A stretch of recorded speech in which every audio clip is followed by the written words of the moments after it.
Cleveland Clinic, Florida provides individualized treatment plans for excellent outcomes of health problems ranging from the most common to the most complex, even in cases considered untreatable by others. Cleveland Clinic, Florida. Every life deserves world-class care.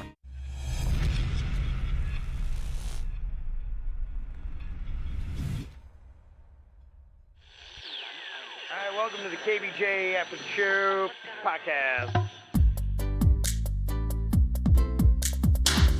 Kevin's eyes look insane, but he's got new hair. Virginia is a witch, and she farts in her chair. Jason is a spaz who's got an old man's ass. Welcome to the After the Show Podcast. Happy Friday, here we go, the KVJ After the Show Podcast. That's right, baby, weekend time. Yeah. What do we got for drinks in here? We haven't cracked open a tall boy in a minute. We have tequila. We have aguardiente. I don't know if I want to go that hard so Yeah. early. Because I'm going home to just me and a dog. You know what I mean? The dog's starting to look good. Dog's like, Yeah, I was ready. no He showed up drunk again. No shit. Ruh-roh. Chewy, don't look at me that way. I can make you a beef fizz. There's nothing worse than having like a really strong buzz and then being stuck alone. Just you and your buzz. Because it'll start off fun. I'll play guitar, I'll listen to music, and then I'll keep drinking, and I'll go, what the fuck am I doing? It's just me and Chewy. Come on. Denny's doesn't really drink. Denny's only drinks when we have a KVJ kind of a thing going on. Oh, really? Yeah, he quit drinking for the most part. Mm-hmm. He's nothing against it. He doesn't like the grogginess, and I get that. I understand you don't want to feel groggy in the morning. I get it. Yeah. That was don't- kind of like what Miley Cyrus was saying. She likes to wake up 100% of the time. If you have only a couple drinks and you do it early, now if you're tying one on, yeah, you're going to wake up groggy. Yeah, that's just it. That's why, I tell a lot of people one of the things that I've been a drink most of my life is that I found it is best start early. I know a lot of people have this whole thing, no, you can't drink until 5, and that's the problem. People drink and then go right to bed, and that is your problem. Like if you drink and then you're like going, okay, I've had enough. It's 7 o'clock, and you just kind of like chill out and have some waters, and then go to bed. You wake up, you're going, okay, you had the joys of knocking down some cocktails, and you wake up the next day feeling like 100. You're a man who drinks behind science. You've tested it out so much. You know what your body he can preps take. for drinking. He does. I do. Stay on it. Clearly, you've done the work. Yeah, and it works out. It's a great system. Took me a while to figure it out, but it's working well. Lots of comments about what's going to be going on this weekend. It'll be interesting to see. I just kind of keep an eye on those coronavirus numbers, and that's probably going to affect a lot of people's decisions as far as like what they're going to be doing. So it is kind of interesting to talk earlier, like we were, about all the different vacation ideas. People sent in some really cool emails and stuff like that about the different springs to check out, like Ginny Springs up near Gainesville and things like that to go out and see. And some people who just feel like they're trapped and they got of us on the show have done this. It says almost 1 in 6 Americans say that they've sat outside in their car without going anywhere during the lockdown just to get away and listen to music or audiobooks. I did that in the parking lot at Walmart. Yeah, I've done that too. I sat in there. A good song was on the radio. The air condition was. I was actually tired from going to Walmart the other day. I just was exhausted. I sat down, just stayed in the car, and it was nice. Yeah. So I can see that. So some people are doing that. So what exactly are you going to be doing? I know with the numbers where they are the last couple of weeks, there's probably a lot of people who are going to be like, nah, I'm not going out.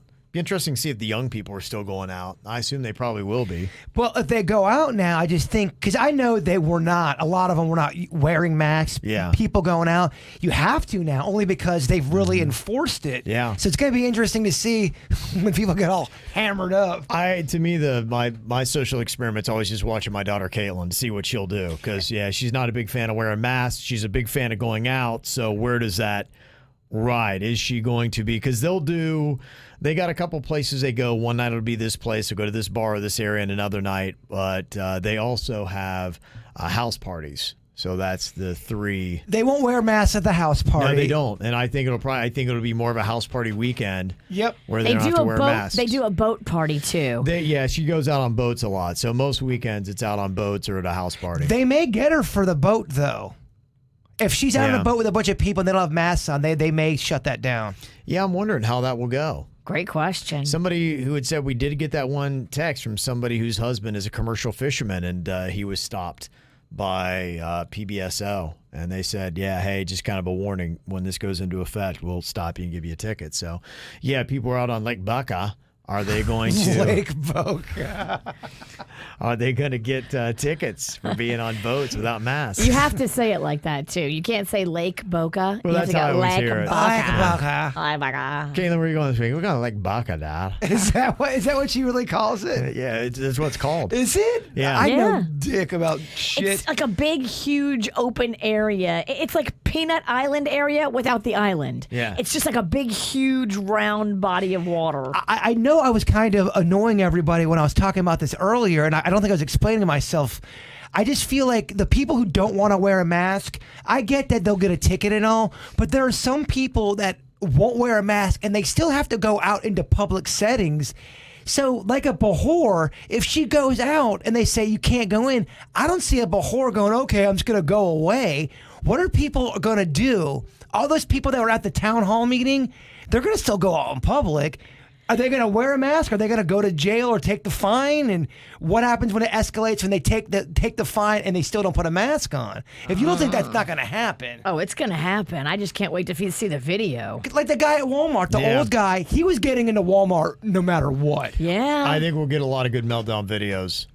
I think you're right. That'll probably be what this weekend will be. So sit at home, stay safe, and watch meltdown videos. Yeah. Watch Facebook feeds. Watch everybody's action. Because it's going to be kicked up this weekend.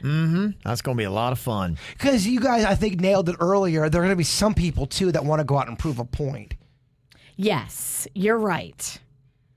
Because there are some people who are really against a mask. You're right. More than you think. And they're usually yelling America.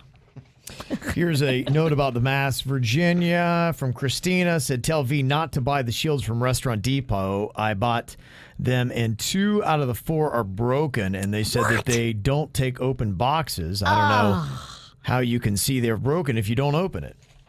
So Oh, man. it's kind of a note. That sucks. There's only 4 in there, and it's like 20-something bucks. So it's kind of expensive when you compare it to the cost of a mask.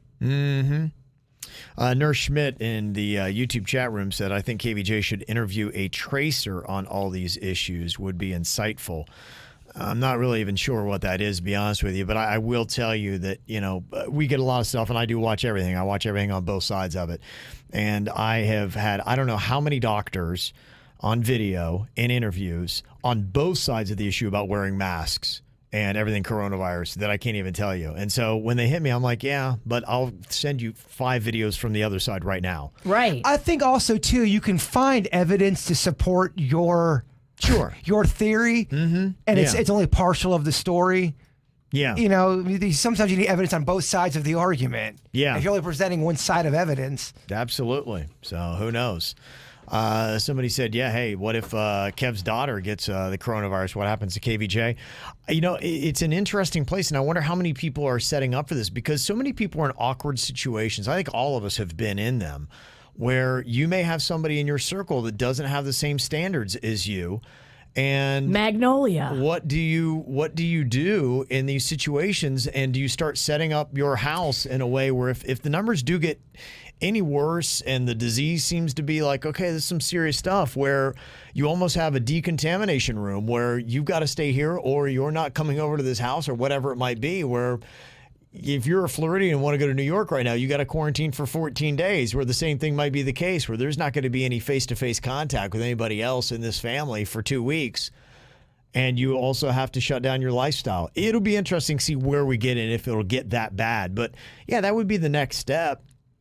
And some people might be starting to get faced with that. It's so funny because there are so many people that are, at least in my personal life, that not leaving, I'm staying quarantined, I'm wearing a mask, and then I know other people that I'm living my fucking life. Don't tell me how to live my life. I'm living my life. That is a true fight that is going on right now. I think the other factor too is how badly do you get it?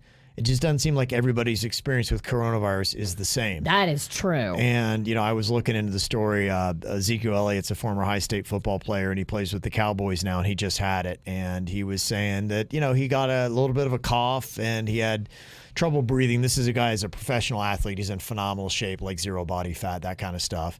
And he's okay. But, he was standing up and talking about the NFL and saying, look, I think we got to be respectful of other people. So, yeah, if my daughter got it, how badly would she get it, and what would that mean? I think that it would mean that, yeah, we would stay away from her for 14 days.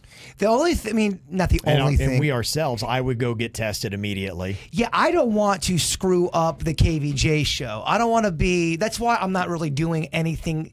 I've done a few things, but I just feel like it's kind of kicked back up. The corona in the last 5 days. Well, it has. The week. Numbers are crazy. And I would feel bad if I got anything, and then even if we got the flu or strep throat right now, people would freak out in the building, and you'd have to stay home. Right. And I don't want to do that. I don't want to fucking miss work or the show. Yeah, I hear you. Yeah, I think if anything happened with Caitlin, she'd be quarantined right away, and then I would get tested, and I'd probably have to do all that kind of stuff too. I might, one of us would probably have to start doing the show from home. Yeah, we don't want that bullshit. No, because it really does affect the timing of talking. Just watch The View or The Talk. The Talk is just a mess. It is tricky because at least if you're in a room, the side of my eye, I can almost see Virginia's shoulders go up. I know you're about to say something, but if you're if you're doing the Weird and Whatever podcast and you're talking and you throw something out, a bunch of people might start to answer, and it does get a little weird sometimes. Yeah, it's tough. But yeah, this is kind of the situation. My family, Caitlin's doing her thing, and she's 22. So I don't have that parental bounds. And my wife is not to the point where she's like, you can't come in and hang out with the family. So here I am. Someone was asking, you had mentioned that Magnolia's friend went away to Disney or wait to one of the theme parks. She went to Orlando. Okay. People want to know, did Mags end up hanging out with her after she went to Orlando? No. Got ya. She did not. And the girl invited her to go to Orlando this weekend, and I was like, Mags, you must be high. So is Mags not allowed to hang out with her because she went to Orlando? Yep. Really? Yeah. Wow, yeah, people are wanting to know that. Yeah, I just think it's just a risk, and I'm trying to show her that, we got to limit the amount of people we expose ourselves to. And it's not just the person you're standing in front of, it's all the people that person has stood in front of. And so it's about, okay, where have they been? Where has their mama been? Where has their daddy been? Well, I'm asking all these questions, and I hope I'm getting as much as I can out of her. But now she's kind of figured it out. So when I ask her about what a family's activity has been, the first thing, oh, Mom, they've been on lockdown just like us. They haven't gone anywhere. They haven't done anything. She's real quick to tell me. She knows your hot buttons. Yeah, she's quick to tell me the protocol all about at that parent's workplace, how they're doing it. Yeah. Well, she's smart. That's what kids do. You got to figure out your parents' hot buttons. Dude, she's 15. She's going to really be... it's going to get worse, dog. She'll be trying to outsmart you left and right. I'm not good. I'm slow and fat. I'm not on my game right now. This is why I got to get back in shape so I can stay sharp. When you're fat and slow, you're not sharp. I know. I got to stay sharp to stay ahead of these kids. I got a treadmill. Come on over. I can just run in my neighborhood. I just want company. I need to stop putting food in my pie hole. That's my problem. You guys are the only people that, I've been around this entire time. So you guys can come over anytime. There's no corona kind of a thing going. You're right. You guys are all I got. Got an email from Teresa in Pompano, and she said, hey, just let you know, Mags is a great kid, Virginia. She's a great daughter. She's not out there like the rest of these teenagers who have lost their natural minds during this quarantine. I have a teenage daughter who is stir crazy and always trying to go to the pool, not the beach, the pool, swimming with her friends who may or may not be distancing. And I remember on the risk list, they put a public pool at 7 out of 10 on the risk factor. Shit. She was trying to go to an overnight trip with some friends to Universal. Blech. She is steady trying to have a sleepover with her girlfriend in Boca. Girl, we live in Pompano. Think about what you did at 15, Virginia. We were about the same age. Yep. And sneaking out of the house, going to parties, All that. sleepovers, supposed All to be that. there. We were out drinking to all hours. What Magnolia has done is fairly benign compared to the 90s. She's right. So I totally agree with Panda for his decision to pull back on Magnolia's punishment. And just for the record, the Life 360 is pure and utter crap. It works better on Android because it is very buggy on Apple. I don't think she's lying about that. Got a mag supporter out there. Okay.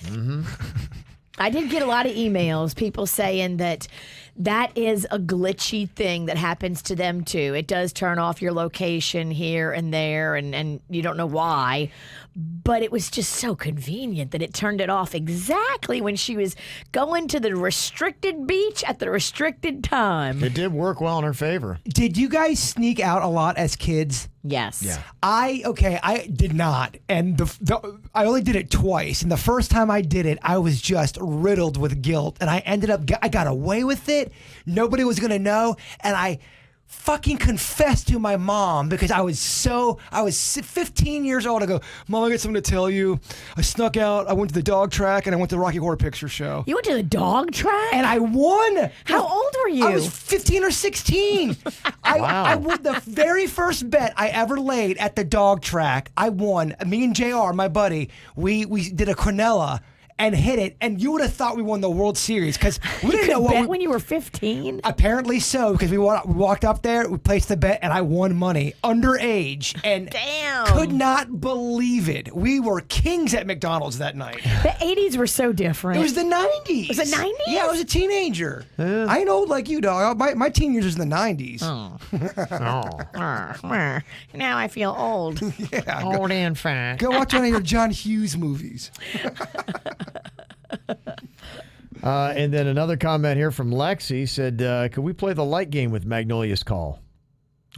She was totally full of talking with a bunch of likes in her sentences. She was. We woke her up. Yes. So it was not her best showing. Yeah. And I think that She's 15. she feels like she didn't do a good job. I tell you, that like is very contagious, though. I get around hearing a clip of liking, and I start dropping the like bomb all the time, too. I found myself doing it, and I, through meditation, kept unconsciously saying, Bird, try to get it out. Get it out of your fucking system. It's something you have It's hard. You gotta, if you're talking and you're kind of on autopilot, it can sneak right in. I notice I do it a lot if I'm drinking. Like, fuck this. Like, fuck it. Like, give me the fucking drink that. Like, fuck it.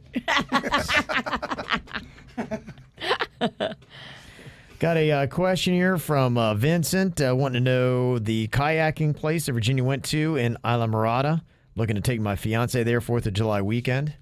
So we went to the kayak place that was next to Robbie's, but Robbie's was super packed. So if you're like wow. me and you are on high alert about being around a lot of people, you have to kind of navigate Robbie's and go like around the perimeter. Go west and then go east. Don't start east because it's so packed. That everybody stands on the pier and looks at the tarpon, and it was jam-packed. Mm-hmm. Yeah, it usually is. But, in this time, a lot of people want to get out. And maybe don't go where I went. Maybe find a different kayak place because there's probably a bunch more.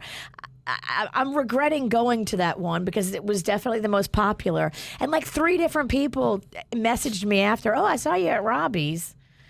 It was too packed for me. Well, what I think is going to be interesting is, we're forcing the masks on people now. And I saw this, a majority of Americans say that they've worn a face mask in public in the last week, 89% compared to 11% who said they did not. And that actually kind of matches up with where our numbers were on the KVJ very unscientific Twitter poll that we took on who's wearing them and who's not. So we're not going to shut the businesses back down. We're going to ask for people to wear the masks and make it mandatory. It's not even asking anymore. If the numbers don't go down at that point, then what happens? And where are we with that? Great question. None because of us if know. that's a solution and the numbers keep spiking, and like I said, it's not only numbers, it's the median age, it's the amount of deaths, it's the hospitalization. So I think it's all those 4 factors that you look into. But if the deaths and hospitalizations go up and our hospitals are running low on beds, and that starts to become a little bit of what they would call a crisis, and the masks are mandatory and it's not working, do they start shutting stuff down again? I think it's always a possibility, but I think to Virginia's point a few days ago, people are having a tough time just putting a mask on. Good luck trying to get them to shut shit down again. There's going to be a percentage of people that says, stick it up your ass. Well, I think, imagine if people are right now in the summertime in a tent out front of a hospital, or we have a meat truck or something like that, and they're stocking up bodies, and people are like going, I'm not going out. That would be a drastic situation. Where I know they would say, stick it up your ass, I'm not shutting down. I still think some people would, though. You weigh one versus the other, I wonder where that would be. And again, I think that's probably a worst case scenario, and hopefully you don't get there. But when we were interviewing Bahar, her statement was, I forget what exactly she said, but it was along the lines of, my rights don't, something almost basically say, your health doesn't override my rights. Yes. You're in charge of your health, not me. So you can't infringe on my rights because of your health. And there's a good percentage of people that, now I think the majority is mask. And when I say good percentage, I think, I don't know, like I think you had a number, 25, 30% of people feel like, fuck that, I'm not wearing a mask. 11, yeah, that's what I just threw there. So, yeah, that's what 11% is saying that they're not, and then they're calling everybody else sheep for doing it. But I think the people that are sheep, and I know I wear the mask, so you can call me sheep, but the reason why is, one, I'm not a medical expert. I'm seeing enough saying to do it. My boss is telling me to do it. I want to be respectful to the 89% of people who feel better when people are wearing masks. So that, with all the math, seems to be good. Plus, I just want to see, too, if everybody starts wearing a mask, will the numbers start going back down again? And if they do, be like, okay, maybe there's something to that about the spread. But if everybody's strapping up with masks and the numbers continue to go up, hospitalizations and deaths follow suit, then where are we? That's my ultimate question with it. Yeah, we are in an experiment, y'all. Mm-hmm. We are, man. It's look at yourself. You are a lab rat. I know. I feel like one. Ooh, I want some cheese. Haven't had cheese in so long. Yeah. So we'll see what winds up happening. So this weekend will probably be a big weekend for that, because this is it. We're in, who knows where St. Lucie County will be. Maybe they strap on the mask starting this weekend too, mandatorily. And I kind of think it might even be more than 11%, Kev, that won't wear. Yeah, that was whoever did the poll today. It's just the one that is getting a lot of publicity. I don't have the background. I just glanced at it. Got ya. And it said 11% said they did not. 89% said that in the last week they have. So they say it marks a 20-point increase since the last time the question was asked in mid-April. So it seems like more people are. This is the kind of stuff that you see when the pervs go out to try to get a little connection to nature. You just try to walk along the beach and you just see things you really just don't want to see. Boston Charlie from Boynton sent this in, said, I'd like to get your individual thoughts on something I encountered this afternoon at my local beach. I went out there with my wife. Another scorching hot day. We just want to get out and see the ocean. Very secluded place. We love to go. And we walk past a guy sitting alone in his beach chair with his umbrella. As we get closer to him and are walking behind him, I notice that he is very clearly and evidently punching the clown underneath his towel that is loosely draped over his knee. He's in a low-sitting beach chair with one hand on his phone, which I assume I know what he was looking at, and the other just rubbing and tugging as furiously as he could. He was watching porn at the beach? And just rubbing it out. And jerking it. Now, the beach is peaceful. Says, I'm a guy that's never been shy about getting the job done, and in some bizarre places when the urge is just too strong to ignore. But I've never attempted it on the beach in the afternoon like that. I was almost jealous of the guy, but I'm thinking, geez, that's crazy. I wondered if my wife had noticed. I look over here, and she looks at me, and she's like, oh, yeah, she definitely saw notice. We both cracked up because we just couldn't believe what was going on. She's not so sensitive to these kind of things. We didn't have kids or anything like that, but let's just say, you guys were walking along the beach and saw the same. Would you guys give the guy a little scare and make him jump or something to mess with him? Well, Yeah, definitely. Absolutely. Yes. I'd start filming first of all. Sneak up behind him and whisper something like, put your whisper's hands. not a good idea. Put your hands where I can see him. I would just be like, stop jerking off! Yeah. I'm looking around. But have the whole thing on video. You sick Here's bitch. the thing, though. That guy wants people to see him. And I feel like we've had a lot of stories of people who've gone to the beach and there's a weird guy jerking off story at the beach. Yeah. I think pervs they like to hide in the bushes. Well, especially in this time, they probably want to get outdoors as well. You can't do that in your fucking car. I mean, I get the beach is peaceful. Seagulls and the wind. I Here's get the it. problem. Anybody can go to the beach, and that's what happens. When you go into the masses, just know there are going to be some weirdos amongst you. When you go into the masses, you might see some balls and asses. Yeah. Not everybody is #BeCool. There are some weirdos and some perverts amongst you. No, some people are just #BeGross. Yeah. Just kind of amazing that he didn't, he just is going about his day. That's because he likes it. He Yeah. likes the eyeballs on his balls. Okay. He does. Balls on balls. Balls on balls. Got an email here from Kara about ayahuasca regarding not knowing what is fake or not on the internet about people during a real ayahuasca experience. I recommend you watch this on Netflix. Chelsea Does, Season 1, Episode 4, Drugs. Chelsea Handler and her friends definitely have an authentic ayahuasca experience. Yeah, Ryan Beckett claims he had one too. And I believe Beckett. He's not going to lie to me. He went out there to solely do this and have a spiritual experience. And he did it the right way.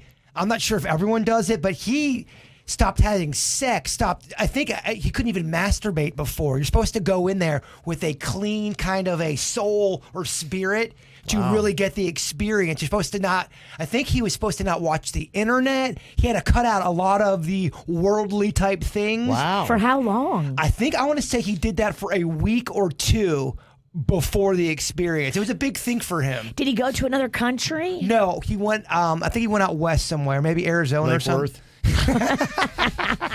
Yeah, Lake Worth West. Okeechobee? 6th Avenue, you just keep going west. I don't know. That's a good question. He told me, I forgot, but My girlfriend went out of the country, hold on. and she swears by it, but she's real, flower child. So what? It just seems to open up your spirit and you have Yeah. realizations about the universe and your place in it.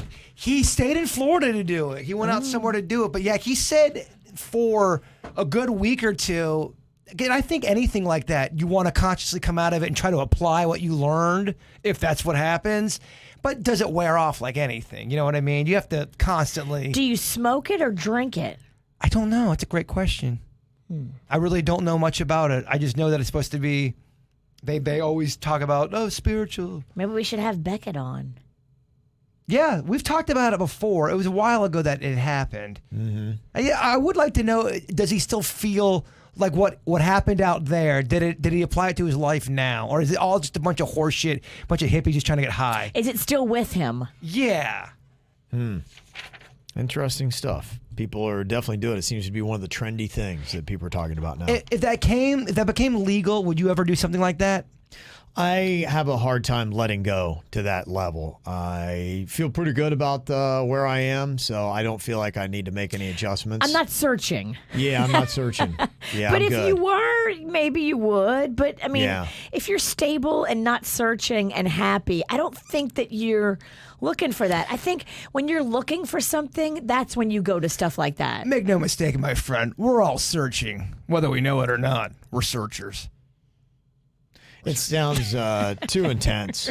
I'm if with they, you. If they could do ayahuasca light, I do believe, and that's why, I do still do the vodka and things like that, because there is something about those kind of things have a chemical reaction to your body, and it kind of loosens you up, and you do need to, sometimes you can't get yourself mentally to a place, and so a little bit of a chemical kind of helps relax, shake you loose or whatever for creative experiences or something like that. So I kind of get the point of it. I'm with you, though. It scares me. Anything that I would take that I feel like Seems too much. I would be out of control or lose control of my mind. Yeah. Alcohol, I know, it kind of just dulls it a little bit, relaxes right. I it. feel like I'm in control of that with just a little bit of vodka and a beverage, and I'm like, okay, I'm good enough. My fear is I take ayahuasca, I'm out in some fucking desert, and all the trees or whatever's out there, the rocks, turn into Ted Bundy's face, and then dragons start coming out of the ground, and I'm on a trip that I just can't get off of for 9 hours. Yeah. That sounds horrifying. That does sound horrifying. Now, I don't know if I'm moving that thing up. Does that really happen to people?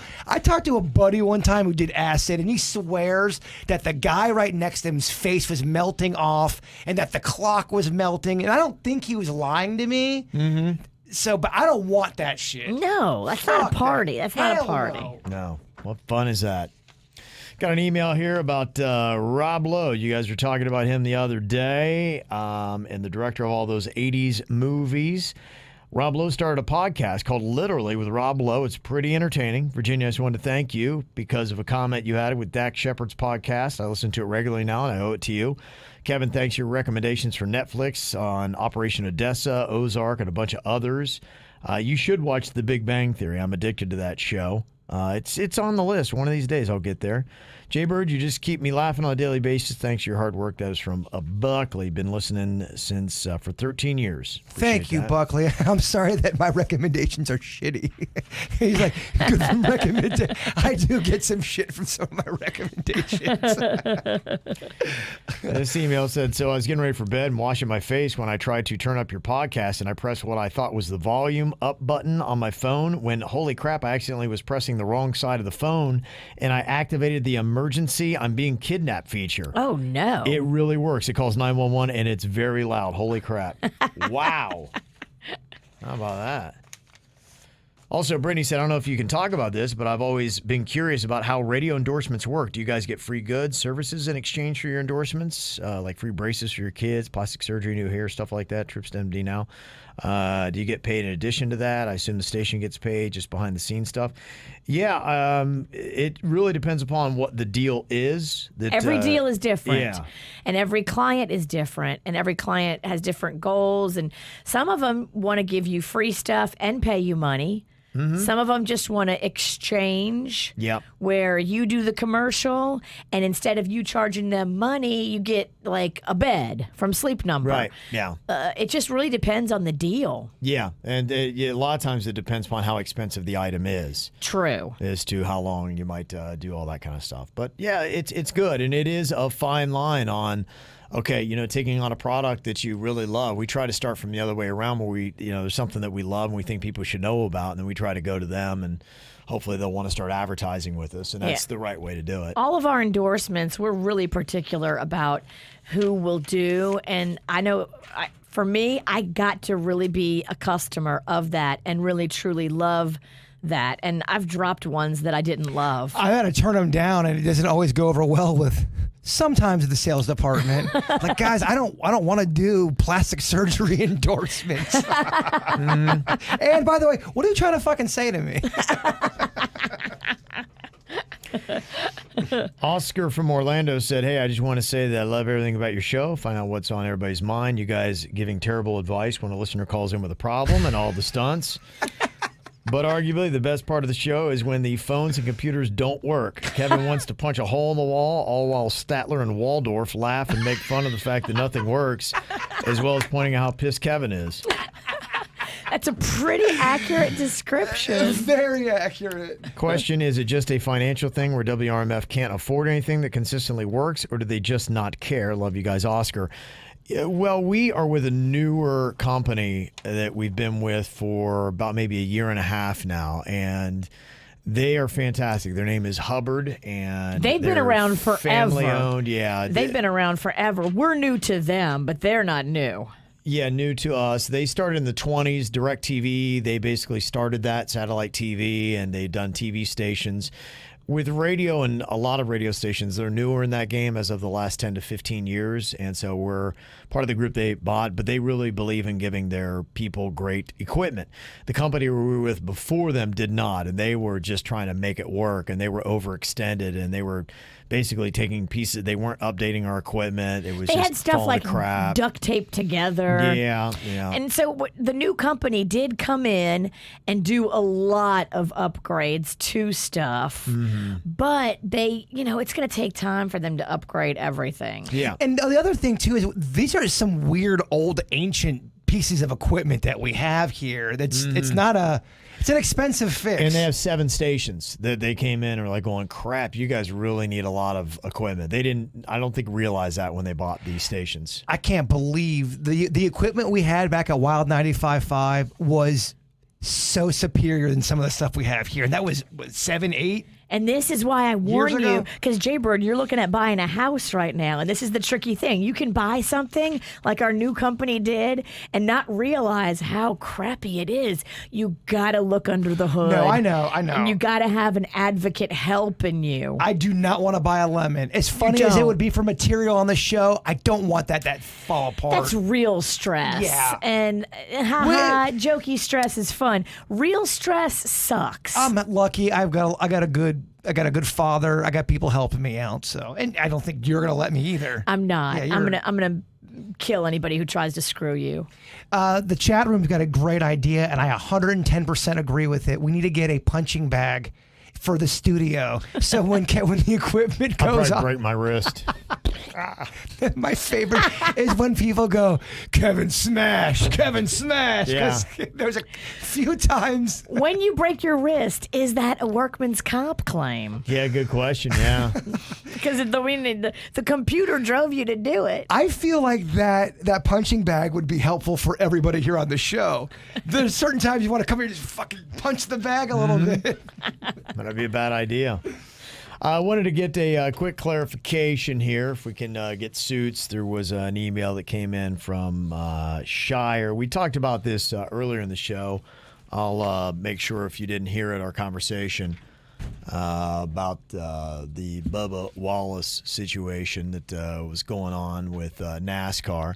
And Shire had sent an email. She said, I know that Suits had said that this doesn't look like a noose, but if this is the correct photo, which NASCAR has confirmed, then it is definitely a noose. I'm not sure why Suits said it didn't look like a noose to him. I don't think Suits said it didn't look like a noose. He In did fact, not he say said that. it looked like a noose. He said Yeah. that consistently. Right. Yeah, honestly, to me, I know people argue it. That looks like a noose. If I walked in there, that looks like a noose to me. I think what maybe confused her is earlier in the week, we had that one photo that was really far away, and you saw a little knot in it. And I said, I don't know if I can consider that a noose. But when that picture came out, that's a noose. Mm-hmm. You're not going to convince me otherwise. It looks like a noose. Well, the numbers that went along with that, I'll just regurgitate here again real quick, was NASCAR and what they released. And I don't think NASCAR handled this well. No, I don't either. They didn't.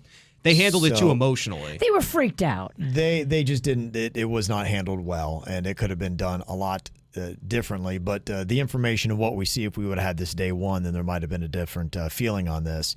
They conducted a thorough sweep of every garage area at all 29 tracks where they race. That's 1,684 garage stalls. They only found 11 where the pole rope was tied in a knot, and the one in Bubba's garage was the only one tied in a noose out of 1,684. And I did see that there was the discussion of, okay, well, there's a difference between a noose knot and a bowline knot, because a noose knot would slide and would not be good for the intent of being a pole handle. So that was a bowline knot, and that was the one argument. I look at that, and scale might be an issue because that's a closer up photo. So it, but that close, and if it's the only garage that type of rope existed in, yeah, I would think that somebody might see that and say, yeah, that kind of looks like a noose. And with everything there, the fact that somebody from the crew went in, and there should have been a more quiet, be like, hey, that doesn't look right. Can we get a different kind of handle on that? That looks exactly like a noose. You should investigate it and then go to the media. And they went to the media and had it all out and without the investigation. And I do think it's a catch-22 because if it leaks out, it looks like they're covering something up. But I think that Steve Phelps, and he said it, which that's the president of NASCAR, he reacted with emotion. You have all this stuff going on around Bubba Wallace.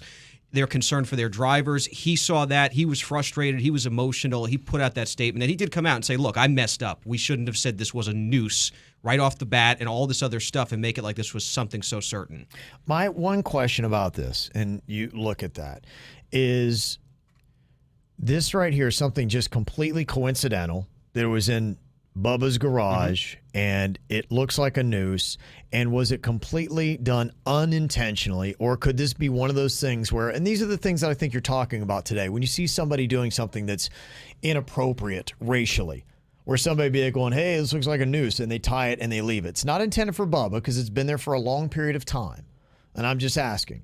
But could that be maybe a standard that it existed possibly in the culture of NASCAR before, that then unintentionally bit them in the butt when Bubba Wallace is assigned this garage, and this is like just a jokey thing that's been there for a while? Honestly, that's the way that I kind of think it was. I wasn't there, but when I look at it, the team that put that there, they remembered it when they realized it was the garage stall and came to NASCAR. That was from their own statement. So to me, if you're going to remember that you tied a knot, somebody had to either make a comment about it or say, oh, that kind of looks like a noose, or do it intentionally. Because, I mean, if you tie a knot in every garage you go to, are you really going to remember that you did that? That seems, different to me. But, at the end of the day, it really is just a lot of coincidence. They weren't even supposed to go to the garage the entire race day, but it rained, and they had to store the cars overnight. So that wouldn't have even been seen if it didn't rain all day. Bubba Wallace wasn't allowed in the garage. NASCAR, the president of NASCAR told him about it.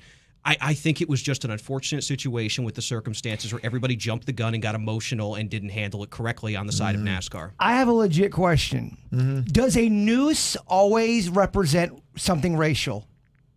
In today's it's everything's an equation, so you have to look at the context of it. Oh, so let me rephrase my question. If the intention of the noose has nothing to do with race, is that still going to always be looked as a racial thing? It's going to be an equation that is always going to be filled out as to whether it looks like it could be racial or not. So if you see a noose, that always equates today's standards as a racial thing? It's not always. It's the equation that exists around it. Well, I think that's why you look, the FBI came, they checked this out, and they said, they did call it a noose, but they said it's not a hate crime, and that can exist. That was the way it went down. Nobody could have known that was going to be Bubba's stall. If it was in Joey Logano's stall or someone else's, it wouldn't have even been noticed or a story. They would have, it kind of looks like a noose. I don't think anybody would say anything. But the garage stalls, which are assigned based on the owner points of the previous race, so you don't know who's going to be in that stall until you finish the week before, just happened to be Bubba's garage, and it just kind of created a perfect storm of it got disaster. well away from itself in NASCAR. That's what I'm saying from a PR standpoint. It became something that shouldn't have been absolutely this public. It should have been handled. And they've acknowledged they handled it terribly. Yeah, and maybe there's more of a standard on the kind of knots that we use and the kind of imagery that is hanging around a sport that is doing what it can to try to change some image that might be there. Yeah, and honestly, I can understand the jumpy reaction just with the way things have been surrounding Bubba. Jumpy. That's what happens. They were wound all jumped. tight. There was a bunch of people protesting, and the whole rebel flag thing was going on, and they literally had a parade of angry people out front, Talladega, honking horns, yelling, "We hate NASCAR." On a PR standpoint, though, they can't fuck that up. No, they can't. I'm not coming down on you. I know why they did it. That doesn't make it right. Absolutely. But you can see how everybody was all freaking tweaky. Even when you run a big company, you are still human. You still screw up. And it doesn't look good for the company when you run it like that and you have a mistake. But, look, I give Steve Phelps the benefit of the doubt. I think that what he said was probably true, that he reacted in a way that was more on emotion, and they wouldn't do that again, but they would still handle the investigation itself the same way, and they said that a few times. It would be nice, though, since if it's been discovered it's not a hate crime, it's not. Let's move on now, because now we're arguing about something that wasn't even.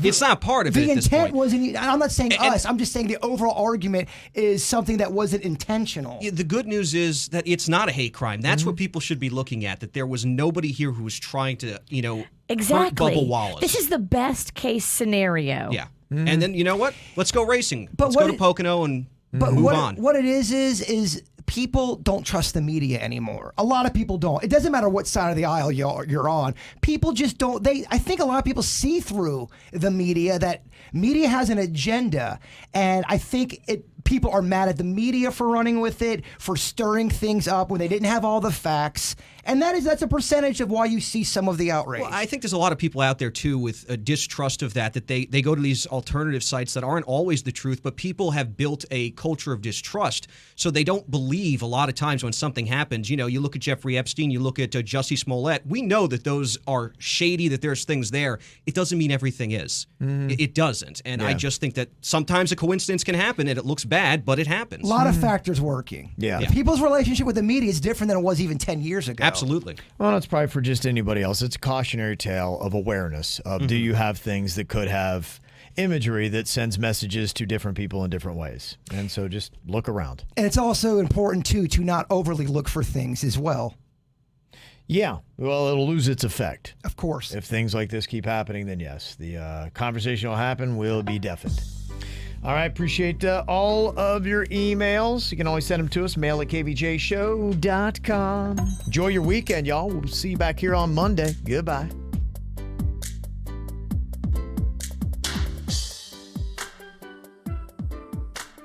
Cleveland Clinic, Florida provides individualized treatment plans for excellent outcomes of health problems ranging from the most common to the most complex, even in cases considered untreatable by others. Cleveland Clinic, Florida. Every life deserves world-class care.